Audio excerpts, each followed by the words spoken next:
Boksda bir stil var ki, bu stilin nümayəndələri heç vaxt gücü bir zərbəyə qoymurlar. Raund ərzində çalışırlar ki, daha çox zərbə atsınlar. Bu adlanır volume puncher. Stilin adı belədir. Bunun məşhur nümunələrindən biri Manny Pacquiao'dur. Manny Pacquiao'nun döyüşlərinə baxmısınız. Yəqin ki, döyüş ərzində, raund ərzində nə qədər çoxlu zərbə attığını görmüsünüz və necə sürətli olduğunu bilirsiniz. Bunun məşhur nümunələrindən biri də Joe Calzaghe'dir. Joe Calzaghe'nin də raund ərzində nə qədər çox zərbə attığını və nə qədər sürətli olduğunu bilirsiniz. Bu əlbəttə ki, insandan yüksək kardio tələb eləyir, fiziki hazırlıq tələb eləyir ki, raund ərzində bu qədər zərbə ata biləsən.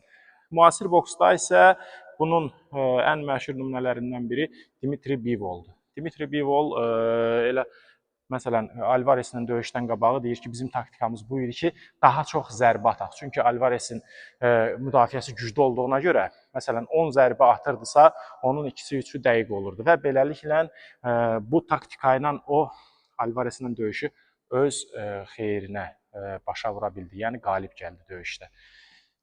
Kardionuzu artırın və bu stili öz üzərinizdə yoxlayın.